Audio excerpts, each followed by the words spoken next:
Bonjour mes amis, dans cette nouvelle vidéo qui parlera aujourd'hui du concept du manager et son rôle dans l'entreprise d'aujourd'hui, ses qualités, ses caractéristiques ainsi que ses compétences.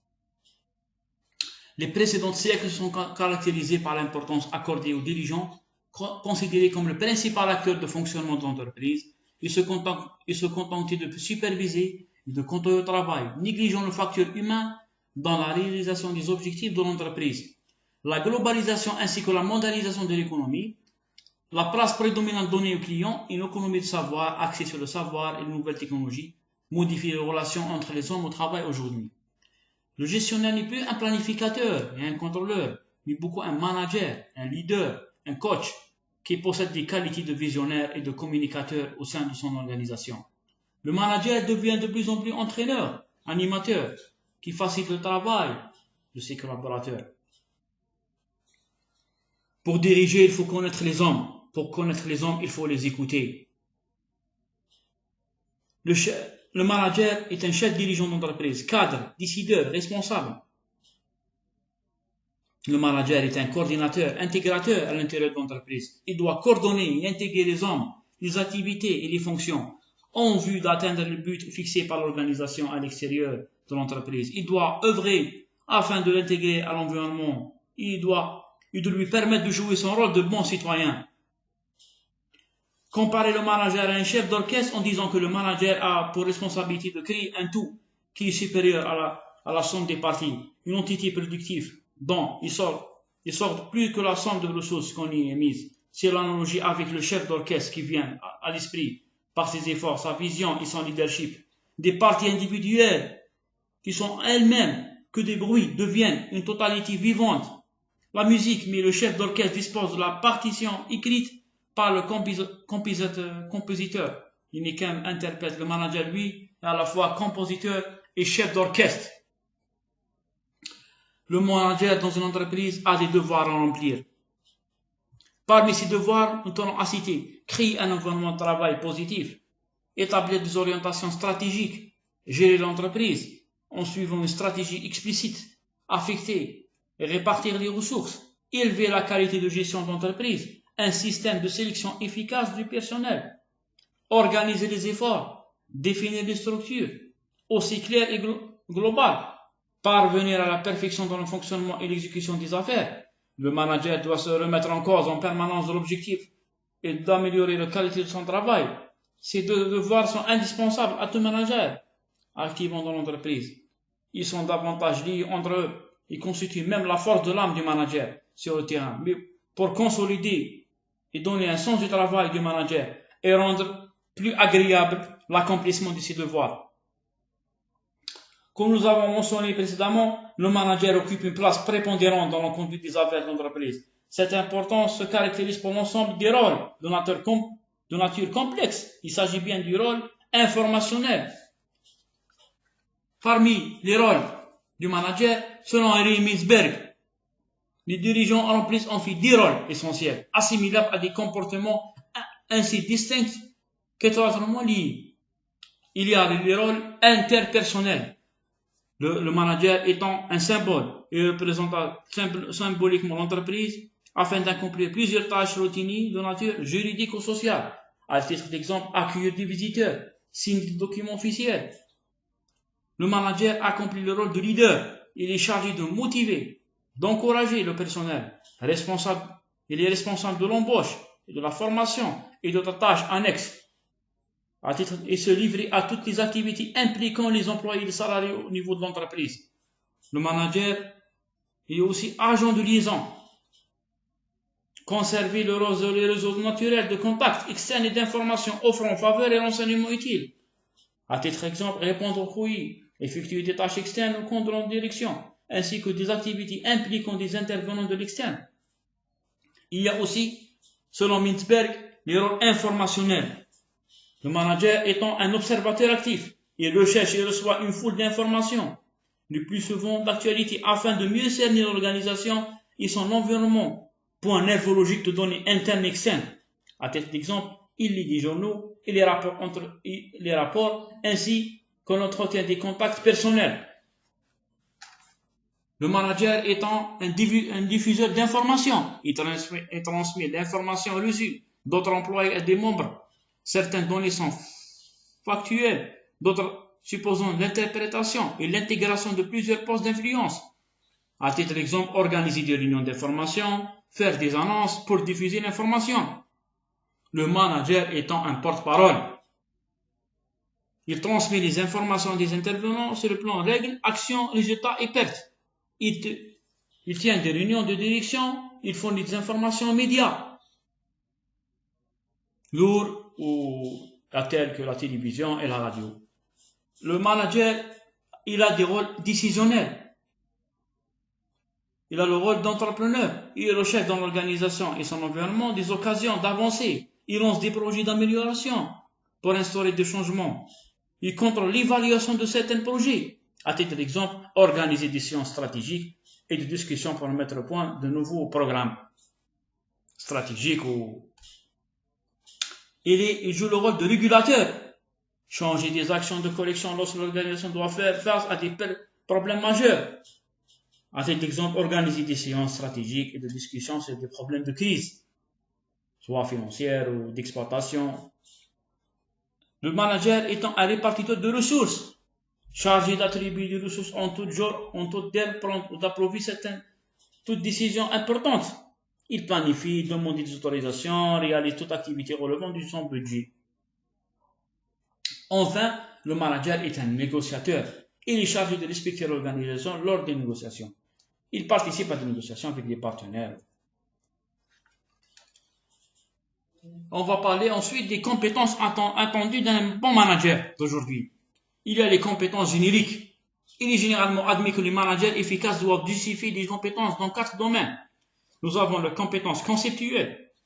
À titre d'exemple, la capacité mentale d'un manager à coordonner l'ensemble des intérêts et activités de l'organisation. Les compétences interpersonnelles. Ce sont les capacités d'un manager de travailler en équipe, comprendre l'autrui, servir de montée et motiver tant au niveau individuel qu'au collectif. Les compétences techniques. Capacité d'un manager à employer des outils, des procédures et des techniques propres à un domaine spécialisé. Les compétences politiques. Les capacités d'un manager à s'assurer d'une base de pouvoir, établir des contacts opportuns. Et enfin, les compétences spécifiques. Les études en général révèlent 6 types de comportements pesant dans la balance pour une moitié de performance d'un manager. On a le contrôle de l'environnement de l'organisation des ressources. Il s'agit des capacités tant dans la tenue de réunion que dans la prise de décision immédiate, de prendre des devants et d'anticiper les changements environnementaux. Il est également question de prendre des décisions sur une croissance précise et actualisée dans les objectifs à atteindre. L'organisation et la coordination. Les managers répartissent le temps entre les tâches et assurent une coordination des relations interdépendantes. La gestion de l'information, qui est l'idée d'utiliser des canaux d'information de communication au sein de l'entreprise pour identifier des problèmes, comprendre l'évolution de l'environnement et prendre des décisions appropriées en temps opportun. Recherche de croissance et de développement. Les managers visent leur développement personnel actuellement, tout comme celui des employés grâce à l'apprentissage continu, grâce à la formation continue dans l'entreprise. La motivation du personnel et la gestion des conflits au sein de nos entreprises. En faisant de la motivation un moteur, les managers poussent les employés et les salariés à faire le travail, à effacer les différences pouvant miner l'implication, à travers la création d'un bon climat de travail et faire aimer aux employés le travail et créer un climat sain au sein de l'entreprise. La résolution des problèmes stratégiques. Les managers assument la responsabilité de leurs décisions et vérifient que leurs subalternes utilisent à bon escient leurs compétences de décideurs. Maintenant, les qualités d'un bon manager. Il est impératif que le manager dispose d'un certain nombre de qualités fondamentales, parmi lesquelles on souligne l'importance stratégique des qualités liées aux relations humaines, le sens de la communication, les capacités de leadership et la conduite des hommes. Les spécialistes en la matière du management mettent en relief valeur les principales qualités à savoir écouter en s'efforçant à comprendre. C'est la principale qualité du manager, c'est savoir écouter. Le sens de la coopération et esprit d'équipe, à travers la création d'un esprit d'équipe Bien sûr, le management d'aujourd'hui, c'est le management horizontal, la gestion d'une équipe horizontale. Le sens de la rigueur et de suivi en permanence. Le sens de la disponibilité et de l'intérêt aux autres. Qui donner de l'importance à ses employés en les écoutant. Le sens de la mobilisation et de l'implication des ressources humaines pour la réussite du projet de l'entreprise. Ça, c'est très important. C'est de impliquer l'ensemble du personnel pour la réalisation des objectifs de l'entreprise avec efficience. Les caractéristiques d'un bon manager. Parmi ces caractéristiques, on peut savoir déléguer, c'est-à-dire qu'il doit assurer la responsabilité des autres. Savoir comprendre, c'est la capacité de rendre les problèmes à tous les niveaux. Savoir enthousiasmer, savoir communiquer. Savoir attendre, c'est-à-dire que le manager accepte le changement. Il le remet en question, ainsi que la complexité générale du phénomène. Savoir se maîtriser. Le manager doit savoir rassurer, de ne pas investir sur le plan affectif, dans les relations conflictuelles. Savoir jouer, c'est-à-dire savoir accepter les règles du jeu difficile, celui de la compétence interne et économique. N'oublie pas que la nature, l'environnement de l'entreprise est probabiliste. Donc il est incertain, l'environnement de l'entreprise, il est incertain. Car il fait face à un environnement turbulent et instable. L'environnement juridique, l'environnement mondial. Les qualités attendues d'un manager de demain. Le management des entreprises de demain s'inspire essentiellement des pratiques de start-up en reproduit-il à identique les comportements collectifs ou individuels de l'ancienne économie. Tout dépendra évidemment des hommes et des femmes qui animeront ces entreprises pour réussir dans cette voie. Le choix du nouveau manager sera donc une décision capitale pour la fonder. Les dirigeants devront devenir avec soin des qualités qu'ils entendent. 3 qualités apparaissent comme autant de conditions de réussite de ces organisations fortement virtualisées. La réactivité, la capacité à fédérer et l'innovation. Aujourd'hui, on parle des managers réactifs dans l'entreprise de demain. La maîtrise de l'environnement. Dans l'entreprise de demain, on attendra de chaque manager qu'il soit d'abord très informé sur son environnement. Donc, on parle aujourd'hui de l'intelligence économique.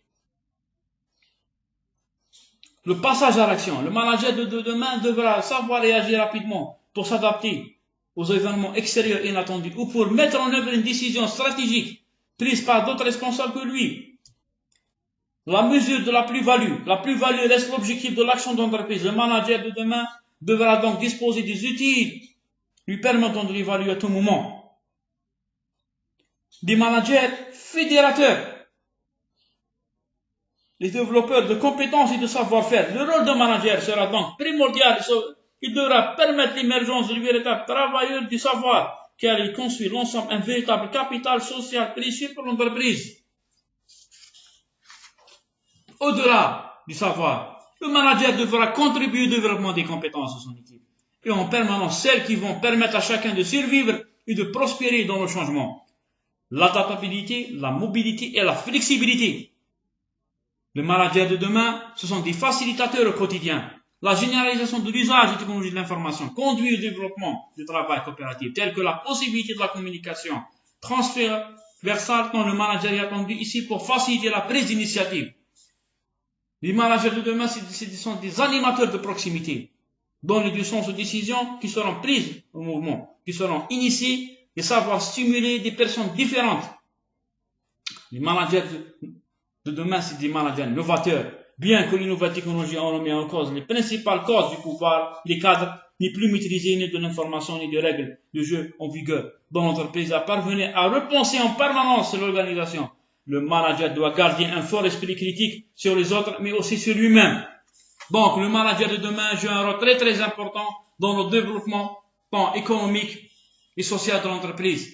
Voilà, mes amis, tout ce qu'on pourra dire aujourd'hui sur le manager, son évolution et qu'est-ce qu'on attend d'un manager dans une entreprise qui évolue dans un environnement turbulent.